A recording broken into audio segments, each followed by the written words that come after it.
आपको याद है कल आपने दोपहर के खाने में क्या खाया था? शायद थोड़ा सोचना पड़े, लेकिन क्या आपको वो फिल्म याद है जो आपने 5 साल पहले देखी थी? उसके सीन्स, वो गाने, वो इमोशंस सब आज भी ताज़ा हैं। ऐसा क्यों है कि हमारा दिमाग ज़रूरी जानकारी भूल जाता है, लेकिन बेकार की फिल्में याद रखता है?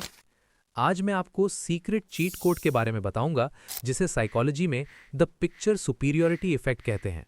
अगर आपने ये एक ट्रिक सीख ली, तो आप अपनी याददाश्त को एक ऐसी तिजोरी बना लेंगे जिसकी चाबी सिर्फ आपके पास होगी। इंसानी दिमाग लाखों सालों से जंगलों में इवोल्यूशन के जरिए विकसित हुआ है।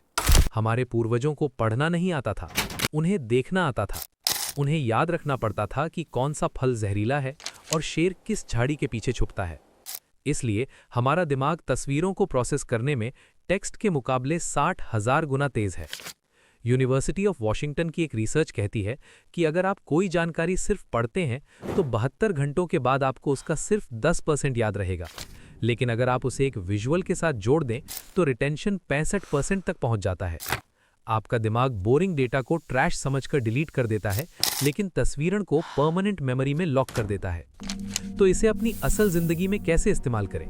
इसके 3 आसान स्टेप्स हैं। Step 1, the weird visualization. हमारा दिमाग नॉर्मल चीज़ों को भूल जाता है। अगर मैं कहूं कि एक बिल्ली मेज पर बैठी है तो आप भूल जाएंगे, लेकिन अगर मैं कहूं कि एक नीली बिल्ली चश्मा लगाकर अखबार पढ़ रही है तो आप इसे कभी नहीं भूलेंगे।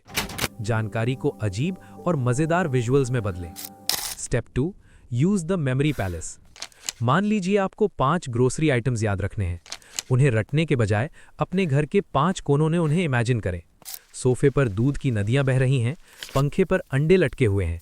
जब आप मानसिक रूप से अपने घर में घूमेंगे तो वो चीज़ें आपको अपने आप दिखने लगेंगी। स्टेप 3, डुअल कोडिंग, दोहरा प्रहार। जब भी कुछ पढ़ रहे हों, उसके साथ एक छोटा सा डूडल या डायग्राम बनाएं।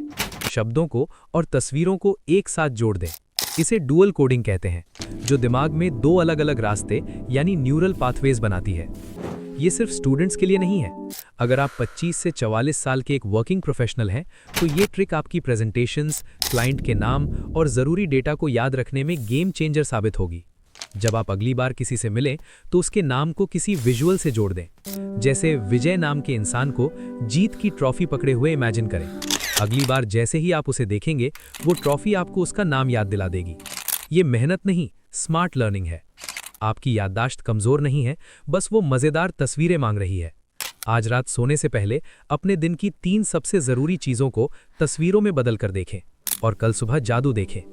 अगर आप चाहते हैं कि मैं मेमोरी पैलेस पर एक पूरा ट्यूटोरियल बनाऊं, तो कमेंट में लिखें मास्टर। और अगर आप अपनी लाइफ और माइंडसेट को ट्रैक पर लाना चाहते हैं तो अभी सब्सक्राइब करें पर्पस ट्रैक।